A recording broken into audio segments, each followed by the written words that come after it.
جو سب سے بڑا مسئلہ جموں کشمیر کے حوالے سے یہاں تک کہ لداخ میں آپ نے دیکھا کیسے حالات ہوئے، وہ یہاں کی زمین اور یہاں کی نوکریوں کو لے کے رہا ہے، ایک سینس آف انسیکیورٹی رہا۔ بلکہ یہ فنامنا پوری دنیا میں ہے کہ لوگ اپنے کلچر کو، اپنی لینڈ کی، کیونکہ لینڈ کے ساتھ آپ کے جڑے ہوئے جذبات ہوتے ہیں، آپ کا کلچر ہوتا ہے۔ پوری دنیا میں ایک ریبیلین چل رہا ہے۔ لداخ میں ہم نے حال ہی دیکھا، اور ہمارا جموں کشمیر میں بھی یہی معاملہ ہے۔ لوگ کو ایک ڈر ہے، ایک خوف ہے کہ ہماری یہ جو زمین ہے یا ہماری نوکریاں ہیں یہ محفوظ نہیں ہیں، یہ ہمارے لیے نہیں ہیں۔ اور ہم نے دیکھا بھی 2019 کے بعد یہاں بھی بلڈوزر چلا، جو غریب لوگ کہیں 2 مرلے 4 مرلے 10 مرلے میں کسی کا گھر تھا، کسی کی دکان تھی، اس کے اوپر جو ہے بلڈوزر چلایا گیا اور کوئی ان کی سنوائی نہیں ہوئی۔ تو جس میں آپ نے دیکھا کہ جموں میں خاص کر جو شیڈول ٹرائب کے علاقے، گجر، پہاڑی، بٹنڈی یا دوسرے علاقے میں بسے تھے، یا کشمیر میں بھی کئی جگہ یہاں تک کہ غریبوں نے سکول بنائے تھے ان گاس چرائے میں یا اسٹیٹ لینڈ میں، تو ان کو بھی جو ہے اڑایا گیا۔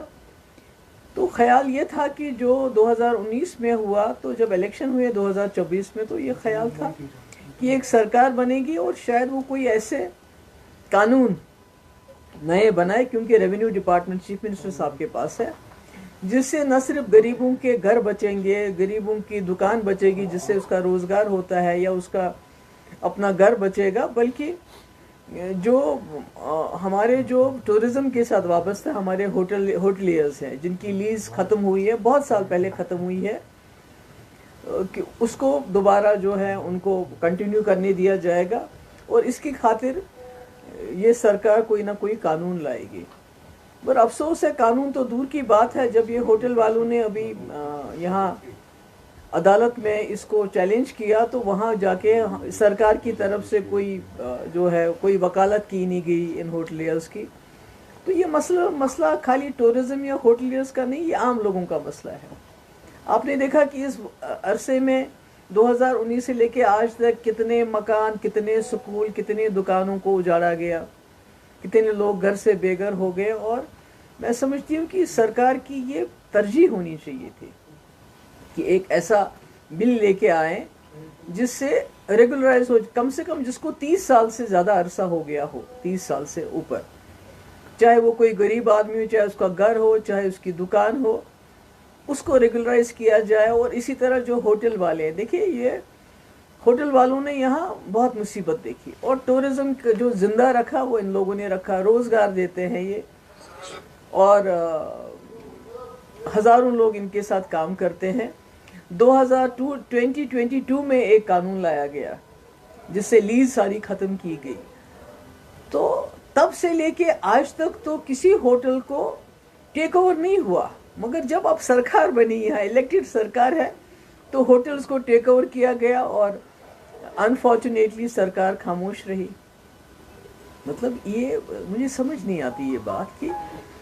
اتنا بڑا جو ہمارا ٹورزم کا ہے، اس کے ساتھ لاکھوں لوگ جڑے ہوئے، ہوٹل والے بڑے مشکل حالات میں انہوں نے کام کیا، اس صنعت کو زندہ رکھا، اور آج کہتے ہیں کہ بھائی لیز ایک دم، کئی بڑے جو ہمارے ہیریٹیج ہوٹلز ہیں،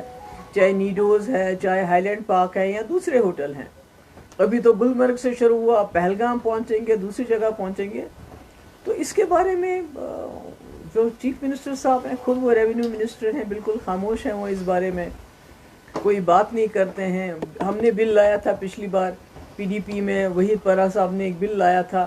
یہ جو عام لوگ، جو غریب لوگ ہیں، ان کے لینڈ کو جو ہے اس کو ریگولرائز کرنے کا، اس کو نہیں ایکسیپٹ کیا گیا۔ آج انہوں نے دوبارہ سے پھر ایک بل لایا ہے، ہم نے جو land holdings of individuals, families and institutions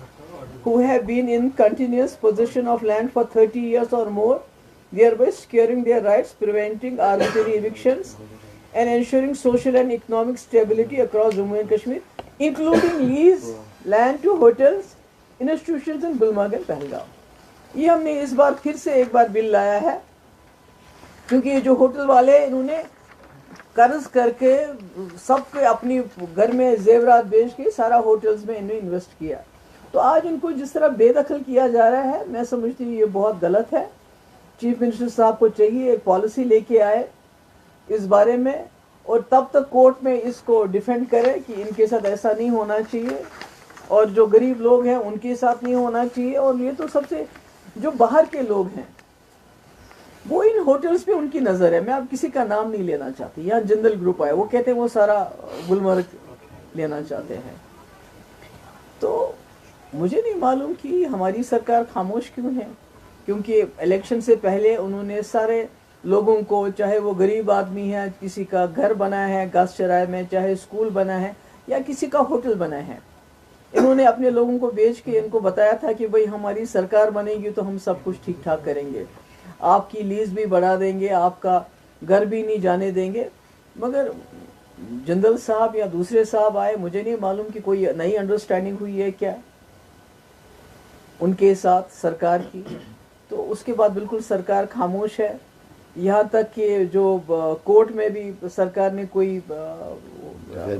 defence نہیں کیا ہے اس کا. تو اب کہہ رہے ہیں کہ اس کا آکشن ہوگا. دیکھیے ہندوستان میں کہیں بھی جہاں بھی آکشن ہوتا ہے تو پہلا رائٹ ہوتا ہے ان کا جن کے پاس لیز تھی. تو یہ بتائیے مجھے ہمارے ہوٹل والے جو ہیں وہ کہاں کمپیٹ کر پائیں گے جندل کے ساتھ، اڈانی کے ساتھ، امبانی کے ساتھ، بڑے بڑے لوگوں کے ساتھ وہ کیسے کمپیٹ کر پائیں گے؟ اس کا مطلب ہے کہیں نہ کہیں جو کشمیریوں کو ایک ذہن میں ایک ڈیموگرافک چینج کی ایک انسیکیورٹی تھی کہ ہم سے سب کچھ آہستہ آہستہ چھینا جا رہا ہے، جس کے لیے لداخ جلا،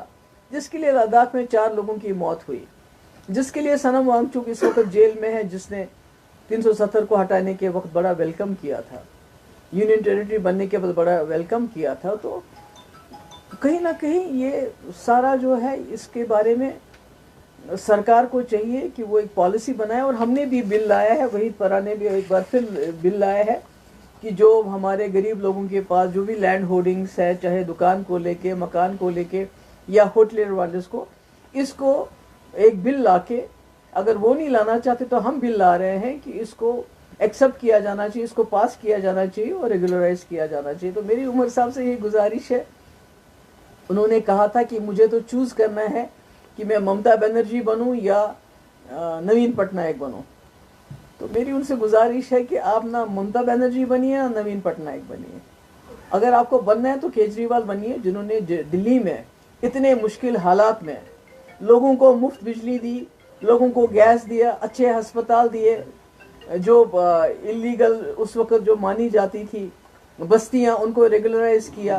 اتنی اچھی گورننس دی، بجائے اس کے باوجود کہ ان کے سر پہ بھی ایک لیفٹیننٹ گورنر بیٹھا ہوا تھا، ان کو بھی سانس نہیں لینے دیا جا رہا تھا، ان کو جیل میں بھی ڈال دیا، مگر اس کے باوجود وہ اپنے لوگوں کے ساتھ کھڑے رہے. آپ کو بھی مجھے لگتا ہے اپنے لوگوں کے ساتھ کھڑا رہنا چاہیے. کم سے کم یہ جو زمین کا جھگڑا ہے اس کو نپٹانا چاہیے، اس کے لیے ایک بل لانا چاہیے. میڈم کیونکہ آج اسی حوالے سے ہے، اس گورنمنٹ کو 1 سال پورا ہو گیا، اور کچھ دیر پہلے بی جے پی کے لیڈر آف اپوزیشن نے پریس کانفرنس میں دے دی، اس میں سارا نشانہ اس گورنمنٹ کو بنایا گیا کہ اس سال 1 سال میں انہوں نے کچھ نہیں کیا، جبکہ سارے سوالوں کا ایک ہی جواب ہوتا ہے چیف منسٹر کی طرف سے کہ میرے ہاتھ میں کچھ ہے نہیں. انہوں نے یہ کہا کہ جو نیشنل کانفرنس کی سرکار جب بھی تھی یا پی ڈی پی کی تھی، ان کا صرف یہاں ایک ہی رول رہا ہے، سڑکوں پر بلڈ شیڈ اور جتنی بھی یہاں وائلنس ہوئی ہے، جبکہ اس عوض میں اس پیریڈ کے دوران گورنمنٹ آف انڈیا نے یہاں انفراسٹرکچر بوسٹ کیا اور جو لاس آف لائیوز ہوتا تھا، انوسنٹ لائیوز، ان کو بچانے سے روک دیا. کیونکہ یہ جو لینڈز وغیرہ کا ایشو ہے، وہاں کئی ساری فائلوں کا ذکر کیا گیا، اے جی کا ذکر کیا گیا، فائنانشل جو فائلز ہیں کہ وہ ایل جی کے پاس ہے، جبکہ ایل جی کی طرف سے یہ کلیم ہے کہ سارا کچھ ان کے پاس ہے نہیں، only he is looking after the home and other police security. تو 1 سال ہوا ہے، اس چیز کو آپ کس طرح دیکھ رہے ہیں؟ اس 1 سال میں کیا ایکسپیکٹیشن تھی لوگوں کی جس توقعات پر ووٹ دیے گئے تھے، اور وہ شاید ان کو نہیں. میں تو نہ یہاں ایل جی صاحب کی وکالت کرنے کے لیے بیٹھی ہوں اور نہ ہی این سی سرکار کی. میرا اتنا کہنا ہے کہ جس طرح اروند کیجریوال نے دلی میں جو انہوں نے اپنے الیکشن میں وعدے کیے تھے، ان کو معلوم تھا کہ میں یونین ٹیریٹری کا چیف منسٹر بننا والا ہوں، جیسے عمر صاحب کو جو انہوں نے وعدے کیے تھے، چاہے وہ بجلی کو لے کے، چاہے گیس کو لے کے، ہسپتالوں کو لے کے، اسکول کو لے کے، نوکریوں کو لے کے، ریگولرائزیشن آف یہ جو کالونیز کو لے کے، جس طرح اروند کیجریوال نے جس کے سر کے اوپر بندوق رکھی تھی بی جے پی نے، انہوں نے وہ تمام وعدے پورے کیے. تو میں امید کرتی ہوں عمر صاحب بھی جو انہوں نے لوگوں سے وعدے کیے، جس کے لیے ایل جی کی مداخلت کی ضرورت نہیں ہے، اگر آپ 200 یونٹ بجلی فری دینا چاہتے ہو تو ایل جی کا اس میں کوئی رول نہیں, آپ دے سکتے ہو. آپ نے کہا میں سمارٹ میٹر نہیں لگاؤں گا, اب آپ پری پیڈ میٹر بھی لگا رہے ہو, اس میں ایل جی کا کوئی رول نہیں, عمر صاحب کا رول. آپ نے کہا 12 سلنڈر فری دیں گے, اس میں ایل جی کا کوئی لینا دینا نہیں ہے. آپ نے کہا 10 کلو ریشن دیں گے, اس میں ایل جی صاحب کا کوئی آپ نے کہا 1 لاکھ نوکریاں دوں گا میں,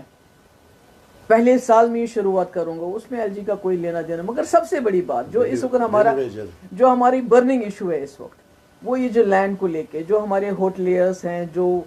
سارے ہوٹل کو ٹیک اوور کیا جاتا ہے, جو گاؤں میں ہمارے غریب لوگ ہیں ان کو لے کے, جو چھوٹے چھوٹے مکان ہیں یا اسکول ہیں یا دکان ہے اس کو ٹیک اوور کیا جاتا ہے. اور سب سے بڑی بات جو پلے گراؤنڈس ہیں جہاں ہمارے جوان 30 40 50 سال سے وہاں کے لوگ ان کا استعمال کرتے ہیں, کھیلتے ہیں, کودتے ہیں. آج آہستہ آہستہ ان کو بھی آپ کے سامنے مثال ہے برزولا باغات کی. تو میری گزارش ہے عمر صاحب سے کہ برزولا باغات میں اگر انہوں نے شہیدوں کے لیے کوئی مقام بنانا ہے, اس کے لیے آپ 10 کنال زمین ان کو کہیں اور دے دیجئے پولیس کو, تاکہ باغات برزولا کا وہ گراؤنڈ جو ہے ان کے پاس رہے. اسی طرح انہوں نے ڈیلی ویجز کو وعدہ کیا تھا ہم آپ کو ریگولرائز کریں گے, اس کے لیے تو گورنر صاحب کی اجازت کی ضرورت نہیں. اس میں گورنمنٹ آف انڈیا کی پرمیشن کی ضرورت ہے یا چیف منسٹر خود مختار؟ چلو چیف منسٹر سب کچھ کہ اگر انہوں نے کہا کہ 200 یونٹ بجلی میں فری دوں گا, وہ تو میرے خیال میں اس نے تو کیجریوال نے پتہ نہیں 300 یا 350, یہ تو 200 انہوں نے وعدہ کہ 200 دے دے. اس کے لیے تو گورنر صاحب کی اجازت کی ضرورت نہیں ہے. جو کام عمر صاحب کر سکتے ہیں اگر وہ بھی نہیں کرتے یہ بہانہ کر کے کہ میں نہیں کر سکتا ہوں گورنر صاحب کی وجہ سے, مجھے لگتا ہے وہ زیادتی ہے یہاں کے لوگوں کے ساتھ, خاص کر جن لوگوں نے ان کو ووٹ ڈالا. جو کام وہ کر سکتے ہیں, جو انہوں نے وعدے, ہاں میں کہتی ہوں پرزنرز کو لے کے, جو ہمارے جیلوں میں مختلف جیلوں میں ہمارے پرزنرز ہیں, مجھے معلوم ہے عمر صاحب ان کو نہیں چھڑا سکتے ہیں, مگر کم سے کم مرکز کے ساتھ یہ بات تو کر سکتے ہیں ان کو یہاں وہاں سے باہر کے اسٹیٹ سے یہاں واپس لایا جائے. اتنا تو کر ان کا کیس لڑ سکتے ہیں, ان کو لیگل ہیلپ دے سکتے ہیں. پر آج میرا مدعا یہی ہے کہ جو جموں کشمیر میں جو ہم نے بل لایا ہے, جو لوگوں کے پاس زمینیں ہیں, جہاں گھر ہیں یا دکان ہیں یا ہوٹلز ہیں, اس کے حوالے سے میری گزارش ہے نیشنل کانفرنس کی سرکار سے, وہ یا بل خود لائیں اس کو ریگولر کرنے کا, یا ہمارے بل کو جو ہے ایکسیپٹ کریں اور اس بل کو پاس کریں. Thank you so much.